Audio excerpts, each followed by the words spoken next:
గౌరవనీయులైనటువంటి ముఖ్యమంత్రి వర్యులు mic on చేయండి, అటు తిరిగి మాట్లాడండి వాళ్ళకు మీడియాకు. ముఖ్యమంత్రి వర్యులైనటువంటి శ్రీ నారా చంద్రబాబు నాయుడు గారికి, వేదికను అలంకరించినటువంటి మంత్రులకు రామనారాయణ రెడ్డి గారికి, పొంగూరు నారాయణ గారికి, శాసనసభ్యులకు, అధికారులకు, పత్రికా ప్రతినిధులకు, ప్రజలకు అందరికీ నా హృదయపూర్వక నమస్కారం. మళ్ళీ మీరంతా ఉపన్యాసానికి వెళ్ళిపోయారు. పాయింట్ రమ్మన్నా సార్. పాయింటే సార్, నేను ఇక్కడ దగ్గరలో ఉన్నటువంటి ఒక గ్రామ పంచాయతీ సర్పంచ్ సార్. నా పేరు ఓబుల్ రెడ్డి సార్. పాతాళ్లపల్లి మా గ్రామ పంచాయతీ. మీతో నేను ఇది 2వ తూరు ఇంటరాక్ట్ అయినాను సార్. 2001లో ఇక్కడ తుఫాన్ వచ్చింది సార్. మన ఇక్కడ ఐబీ దగ్గర కూడా ఎలిపెన్ వచ్చింది సార్. ఆ రోజు సడన్ గా మీరు హెలికాప్టర్ లో ఇక్కడ దిగారు సార్. ఆ రోజు ఇక్కడ నేను సర్పంచ్ గా నేను మీ దగ్గరకు ఒక్కడిని వచ్చాను సార్. ఎవరు కూడా రాలేదు సార్. పోలీస్ ఆఫీసర్, కలెక్టర్స్ కానీ ఎవరు లేరు సార్. కేవలం ఒక డిఎస్పీ గారు ఉన్నారు, నన్ను పంపించారు మీ దగ్గర ఇంటరాక్ట్ చేయమని. అక్కడికి వెళ్లి మీతో ఒక అర్ధగంట సేపు మాట్లాడాను సార్. ఆ రోజు నేను ఒక్కడినే ఉన్నాను సార్. అవతల పక్క ఏముందంటే రోడ్డు ఉంది సార్, గూడూరుకి వెళ్తుంది, నెల్లూరుకి వెళ్తుందని గుర్తు చేసుకోండి సార్ చెప్పాను సార్. ఆ విధంగా ఆ రోజు అడిగాను సార్. మా ప్రాంతం అంతా చాలా డ్యామేజ్ అయి ఉంది సార్. ఒక సర్పంచ్ గా నేను రిప్రజెంట్ చేశాను సార్. కెనాల్స్ అన్ని డ్యామేజ్ జరిగినాయి సార్. ఇళ్లలోకి నీళ్లు వచ్చినాయి సార్.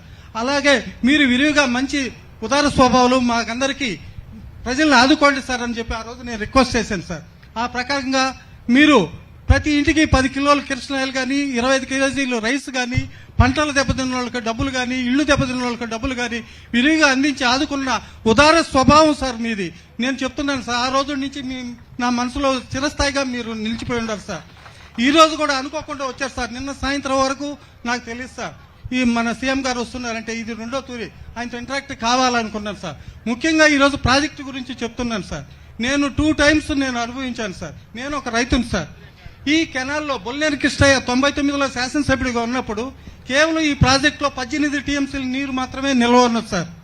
ఆ నీరుని కేవలం డెల్టా ప్రాంత శాసనసభ్యులందరూ నెల్లూరుకి తీసుకెళ్లాలా, డెల్టా ప్రాంతాన్ని తీసుకువెళ్లాలంటే మా నార్త్ వెస్ట్ ఛానల్కు ఇచ్చే ప్రసక్తి లేదు, ఇది మా హక్కు అని చెప్పి డెల్టా ప్రాంత శాసనసభ్యులందరూ కోరుకుంటే అప్పుడు బొల్లేరు కృష్ణయ్య గారు ఆప్రాన్లో దీక్ష కూర్చున్నారు సార్. ఆ రోజు మీరు శాసనసభ్యులు సార్. నేను ఆ దీక్షలో ఉన్నాను సార్. ఆ రోజు మీరు మాట్లాడి మా ప్రాంత కెనాల్ కూడా నీళ్లిప్పించి మా ప్రాంత రైతాంగాన్ని ఆదుకొని పంటలు పండించిన ఘనత మీది సార్. అందుకనే ఈ రోజు చెప్తున్నాను సార్. మళ్ళా ఈ మధ్య కూడా అదే రామనారాయణ రెడ్డి గారు కూడా ఇక్కడ మన డిస్ట్రిక్ట్ మీటింగ్ లో జరిగింది, IAB meeting, irrigation advisory board meeting లో కూడా సార్ ఎంతో చెప్పారు. ఆడ కూడా నీళ్ల సమస్య వచ్చింది. కానీ ఎంతసేపు మా ప్రాంతానికి నీళ్లు ఇచ్చే ఒక రైట్ ఏర్పరచాలి సార్. శాసనసభలో చట్టం చేయండి సార్. ఉత్తరపు పారుదల కాలువ కింద ఉన్న ఆయకట్టుకు మొత్తానికి స్థిరీకరించిన తర్వాతనే మిగతా ప్రాంతానికి తీసుకెళ్లేదాకా మీరు మాకు సహకరించి మా రథాన్ని ఆదుకోవాలని ఏమంటారంటే, మీరేంటంటే ఒకరినొకరు మనం కొట్టుకోవడానికి కాదు, నీళ్లు అనేటివి చాలా సున్నితమైన విషయం. అందుకే నేను ముందు నాయకుల మారికి కాకుండా నేను ఎక్కువ శ్రద్ధ పెడుతున్నా. ఈరోజు ఈ జిల్లాలో కూడా చేపల చెరువులు వచ్చాయి. చేపల చెరువులు వచ్చిన తర్వాత నీరు ఇంకొంచెం ఎక్కువగా వాడుకోవడానికి, భూములకు వాడుకోవడానికి అవకాశం ఉంటుంది. అందుకే లోకలైజేషన్ చేయమన్నాను. ఆ నోటిఫికేషన్ వస్తే నీళ్లు, మిగిలిన నీళ్లు కరువు ప్రాంతాలకు ఇచ్చుకునే అవకాశం వస్తుంది. అవన్నీ వర్కౌట్ చేస్తాం. అట్లా కాకుండా మీరు చాచనం చేయండి అంటే నువ్వు ఎట్టున్నావు అంటే నాకు ఓట్లు రాకుండా చేసే పరిస్థితిలో ఉన్నావు. అది కాదు కావాల్సింది. మీకు నీళ్లు కావాలి. ఇదే మారిగా ఎన్టీ రామారావు గారు దురదృష్టితో నీళ్లు ఇస్తానంటే అప్పుడు నాయకత్వం ఏం చెప్పారంటే మాకు అష్యూర్డ్ వాటర్ కావాలి అన్నారు. ఎన్టీఆర్ ఒకటే చెప్పాడు, నీకు నీళ్లు కావాలన్నా నీళ్లు ఇస్తా, అంతేగాని చట్టాలు లేకపోతే లేనిపోనే మాట్లాడద్దని చెప్పారు. నాయకులు మాట్లాడారు తప్ప నీళ్లు ఇచ్చిన నాయకుడు ఎన్టీ రామారావు గారు. అది వ్యత్యాసం వాళ్లకు మనకు. మీకు నీళ్లు కావాలని అడగండి, నేను మీతో ఉంటా. లేదు సార్ మీరు చట్టం చేయాలంటే ఇంకొక దగ్గర నుంచి నేను లేనిపోని సమస్యలు తెచ్చుకోవాలి. అందరికీ నీళ్లు వచ్చే మార్గం చూస్తున్నా. ఎవ్వరికి ఇబ్బంది రాకుండా నీళ్లు తెచ్చే మార్గం మీరు గుర్తుపెట్టుకోవాల్సిందంటే పట్టిసీమ ఎంతమంది అపోజ్ చేసినా పట్టిసీమ పూర్తి చేశాం. 100 టీఎంసీ నీళ్లు శ్రీశైలంలో పొదుపు చేశాం. ఆ నీళ్లు మనకు వచ్చే పరిస్థితి వచ్చింది. నాగార్జున సాగర్ రైట్ మెయిన్ కెనాల్కి గోదావరి నీళ్లు తీసుకొస్తాం. అది తీసుకొస్తే 160 టీఎంసీ నీళ్లు పొదుపు చేసుకునే అవకాశం వస్తుంది. ఆ నీళ్లు అక్కడ పొదుపు చేస్తే ఆ నీళ్లు నేరుగా రాయలసీమలో పైని శ్రీశైలం మొత్తం రిజర్వాయర్లని ఫిలప్ చేసుకుంటూ మీ సోమశిల, కందలేరు, పూండి కూడా వెళ్ళిపోతుంది. ఇంకా నాకు ఒక ఆలోచన ఉంది. నాగార్ సాగర్ దగ్గర నల్లమలై ఫారెస్ట్ లో ఒక టందలు పెట్టి బనక చెర్లకు నీళ్లు తీసుకపోతే గేమ్ ఈజ్ ఓవర్. ఎందుకంటే కొన్ని వేల టీఎంసీ నీళ్లు గోదావరిని సముద్రం లేకపోతున్నాయి. ఆ నీళ్లు కొద్దిగా తెచ్చుకోగలిగితే మనకు కరువు ఉండదు. అలాంటి వినూత్నమైన ఆలోచనలతో మీరు కూడా ముందుకు రండి, అన్నీ చేసుకుందాం. Thank you.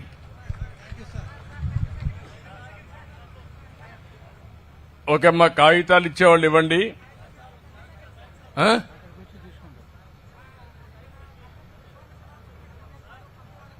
అతనికి ఒక మైక్ ఇవ్వండి. Pass on. సభకు నమస్కారం సార్. నా పేరు సురేష్ కత్తి, పడమట ఖమ్మంపాడు, కత్తి లావణ్య సర్పంచ్ గ్రామం సార్.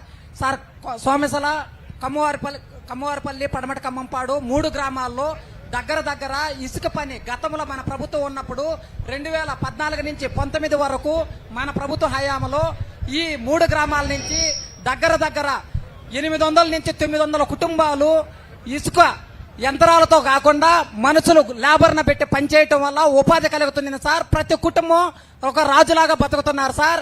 యంత్రాలను పెట్టి ఇసుక లోడ్ చేయటం వల్ల జల వనరులు తగ్గిపోయి ఆ పంచాయతీలకు వచ్చే ఏట్లో నీళ్లు జల అందక పంచాయతీ తాగునీటి కూడా కొరత అవుతుంది సార్.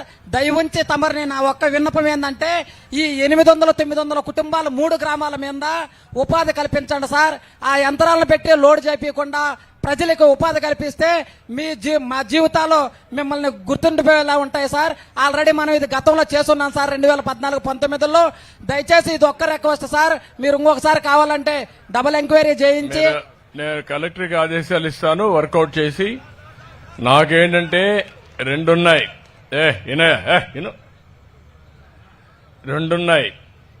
ఒకటి, అక్కడ ఉండేవాళ్లకు ఉపాధి రావాలి.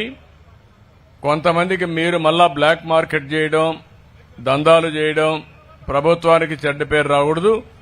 వినియోగదారుడికి కూడా అవసరమైన వాళ్ళకి ఇసుక అందుబాటులో ఉండాలి. రెండు కూడా బ్యాలెన్స్ చేయాలి. ఏ విధంగా బ్యాలెన్స్ చేయాలో చేద్దాం. నేను కలెక్టర్కి ఆదేశాలు ఇస్తున్నా, ఒకసారి చెక్ చేస్తారు. చెక్ చేసి ఇది చేస్తారు. మీరు కాగితాలు ఇవ్వాల్సిన అందరూ కాగితాలు ఇవ్వండి, అన్ని నేను తీసుకుంటానికి వస్తాను. మీరు ముందుకు వచ్చి అన్ని ఇవ్వండి. అన్ని తీసుకొని నేను యాక్షన్ తీసుకుంటాను. ఓకేమా?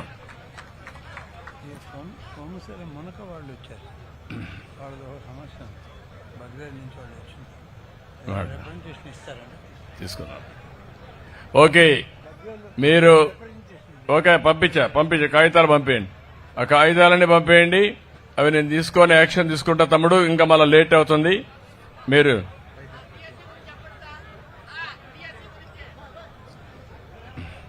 వాయునాడు కోసం మన ముస్లిం సోదరులు మీకు ఫండ్ ఇస్తున్నారు సార్, మీ తరపున ఇవ్వడానికి. దేనికి? అక్కడ మన కేరళకి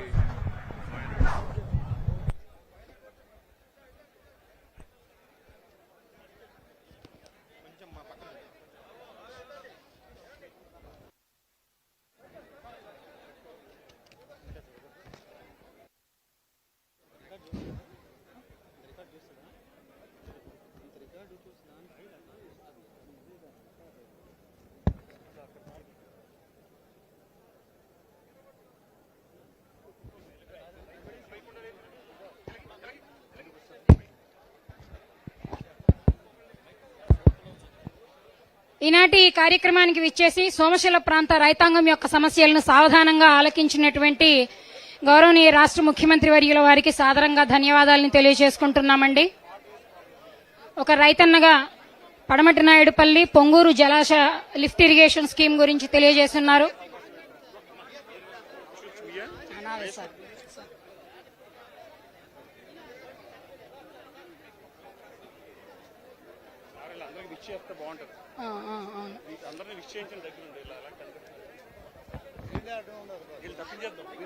అమ్మా, ఇక్కడికి వచ్చినటువంటి లబ్ధిదారులు ఎవరికైనా ఏదైనా ఫిర్యాదులు, గ్రీవెన్సులు కనుక ఉన్నట్లయితే పీజీఆర్ఎస్ లో నమోదు చేయించుకోవాల్సిందిగా తెలియజేస్తున్నామండి. నమోదు చేయించుకున్న అందరికీ కూడా పరిష్కారం చూపించడం జరుగుతుంది.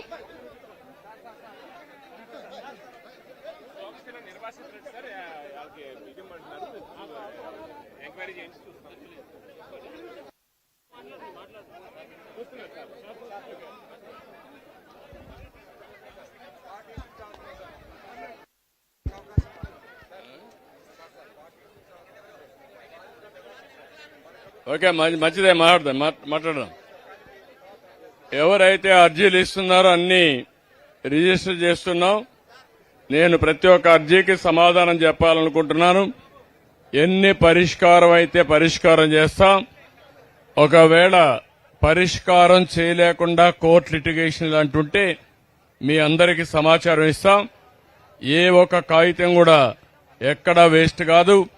మీరు ఇచ్చిన కాగితాలన్నీ రికార్డ్ చేసి ప్రతి వారం నేను 1 గంట దాని మీద సమీక్ష చేసి బాధ్యత కూడా ఫిక్స్ చేసి అధికార యంత్రాంగానికి దాన్ని పరిష్కార మార్గం దిశగా తీసుకెళ్తాను. మీరు ఇచ్చేటన్ని తీసుకొని చేస్తాం. అందరికీ నమస్కారాలు. ఓకే.